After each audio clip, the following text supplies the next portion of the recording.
Welcome to today's video, where we will be talking about the circulatory system. This is lesson 1 of 3, and today's focus is on the components of blood. I'm going to take you through a practical experiment where I will be able to demonstrate the differences between the components, their roles and responsibilities, and how they work together. So blood has 4 components, and we're going to look here to describe our components. 1 is plasma, which will be our corn syrup. 2 is the red blood cells, which are going to be our red raspberries. 3 is white blood cells, so our white marshmallows. And 4 is platelets, which are our pink sprinkles. Blood cells are made in the bone marrow. The bone marrow is the spongy material in the center of the bones that makes all types of blood cells. There are other organs and systems in our bodies that help regulate blood cells. The lymph nodes, spleen, and liver help regulate the production, destruction, and function of the cells. Plasma is a thick, clear, yellowish liquid which holds all the blood cells in a suspension, and it makes up 55% of blood volume. Carbon dioxide diffuses into the plasma, where it is carried from the cells to the alveoli in the lungs. It carries dissolved food and waste produced by the small intestine. Next, we have our red blood cells, also known as erythrocytes. And red blood cells make up 44% of blood volume, and they carry oxygen and carbon dioxide around the body. The main job of red blood cells is to carry oxygen from the lungs to the body tissues and carbon dioxide as a waste product away from the tissues and back to the lungs. Hemoglobin is an important protein in the red blood cells that carries oxygen from the lungs to all parts of our body. So we're going to put our red blood cells in. They're going to hopefully sink to the bottom of our little diagram. Lovely, and you just push it down. They're going to be our base. Beautiful. So red blood cells are produced in the bone marrow too, and they don't have a nucleus, and this is to make room for the hemoglobin. And the lifespan of a red blood cell is 4 months.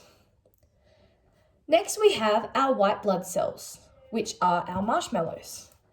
They make up 0.5% of blood volume and are bigger than red blood cells. Unlike red blood cells, white blood cells do have a nucleus, hence they are bigger in size.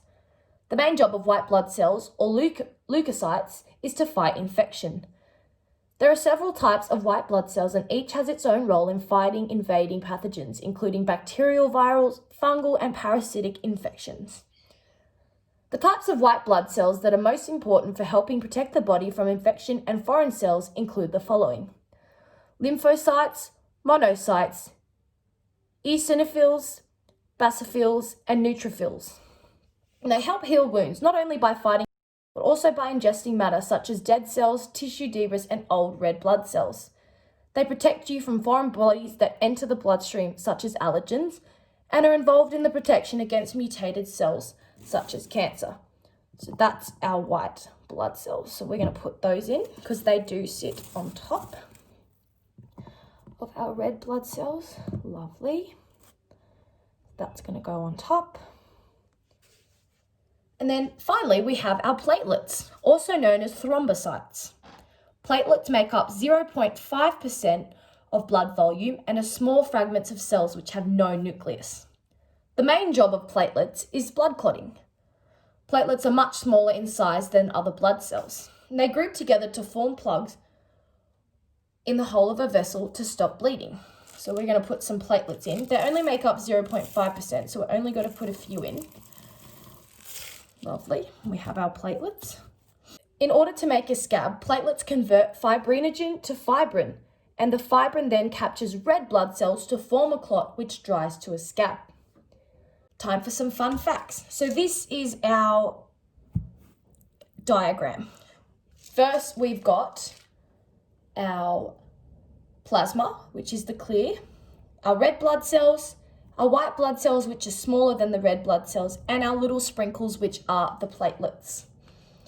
So there are 5 million red blood cells, 10,000 white blood cells, and 250,000 platelets in a pinhead-sized drop of blood.